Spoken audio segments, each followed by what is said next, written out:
But now they are trying to stabilize day by day. I know our time is up, and therefore let me say this. The president, I know, watches Citizen TV, especially this show, and also when I'm on TV.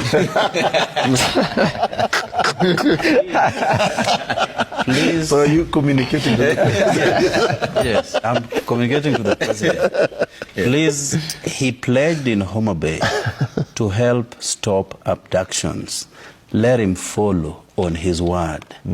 A leader is judged by how he executes his word. No, word is key. That is where trust comes from. So, President, if you have the wherewithal to stop these abductions, please stop them. If it is being done by your security agencies, ask them to stop. If it is done by criminal gangs, pursue those criminal gangs and hold them to account.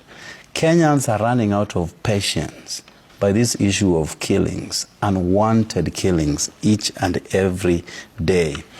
The president accepted to bend backwards during the Gen Z protests. For one, somebody dissolved cabinet through agitation of the public. He fired, though christened resignation, the police chief. How many times would somebody fire a police chief?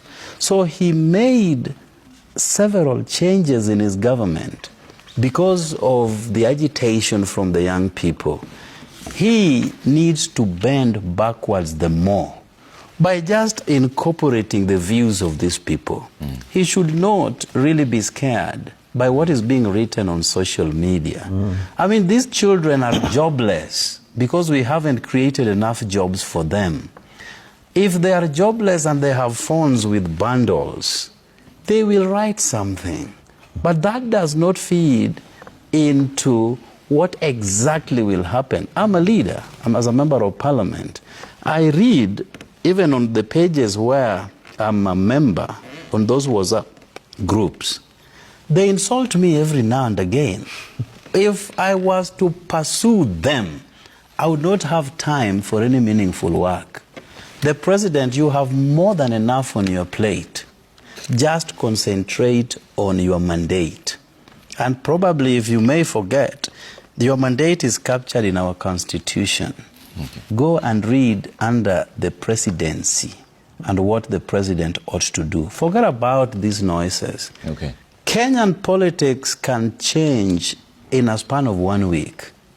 You may be very unpopular today, but if you correct all these mistakes and shortfalls, you will still get to be re-elected if you do the right thing. But if you have to chase the squirrels and the elephants and the antelopes are running away, it will be for you to lose.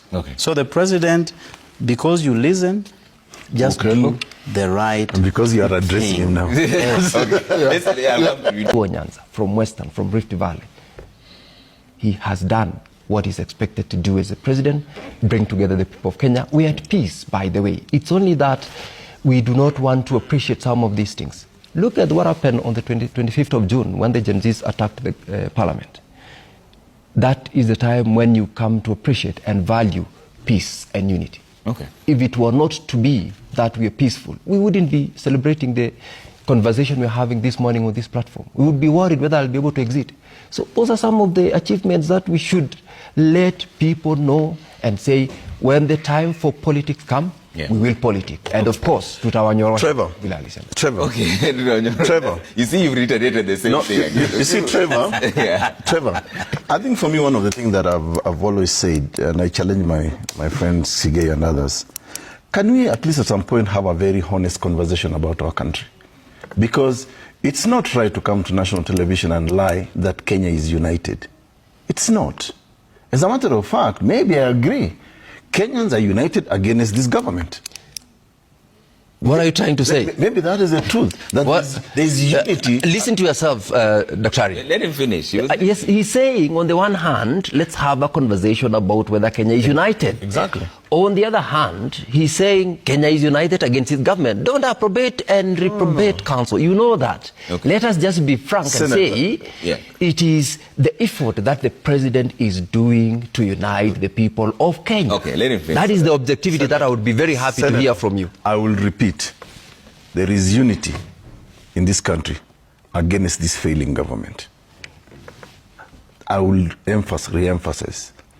Kenyans are united against this government, especially the Gen Z, you know. And let me go back to that clip.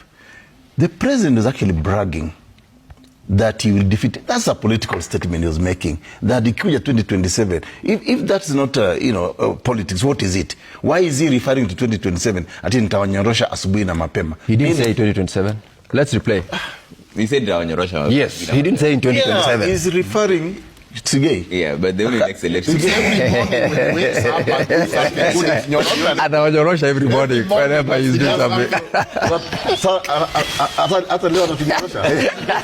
Yes, against this negative statement you're saying. But I want to bring in a more substantive issue. Of course, we know the president was referring to 2027, and of course he's campaigning. He's been campaigning for the last 3 years. don't know that. Yeah. Now, be that as it may, I see a panicky president when I listen to that speech. He's threatening guys who are using social media, but it's the same person, same government who are actually propagating a false that there is no IEBC. The reason they are saying there is no IEBC is because they do not want to register the Gen Zs, because that is a vote that will determine who comes in as the next president or government in 2027. Statistics show that almost every year we have 1 million young people who turn 18. You know? So in 5 years, you're talking about 5 million. President William Ruto, I don't know whether you're now or Honorable Gerald will agree that he won or lost by 200,000 votes. But if you look at the vote of 5 million plus the 8 million that never actually went to vote that time. So there's a real threat here. And for me, I want us to debunk this notion, Trevor, that there is no IEBC. The registration of voters happens in all the 290 constituencies. Offices. Yeah? You do not need a commissioner to register voters. My daughter turned 18 last year. She got an ID and she wanted to go and register as a voter. But we are being treated to these false lies that there is no IEBC. There is IEBC. Secretariat is working. The secretariat is working. They are the ones who run the day-to-day affairs of the commission. You know, and the reason why this government is delaying the appointment of those commissioners now that they are going into cahoots with these other Azimio, because they are now all collaborating. Yeah.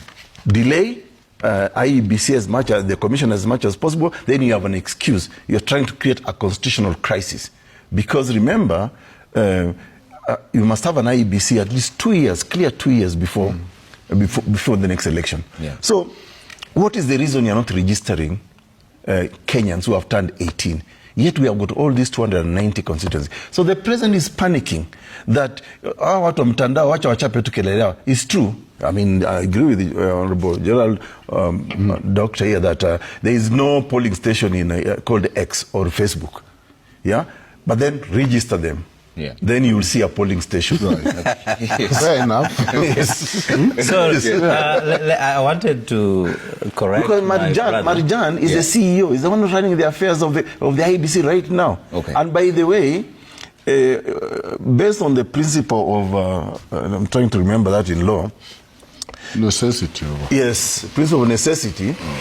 He's actually a commissioner by official capacity. Okay. So you cannot say secretary. He's a secretary. Okay, yeah. Direct question. Will UDA and ODM field both presidential and deputy presidential candidates? This is a story that has been had in the political sphere.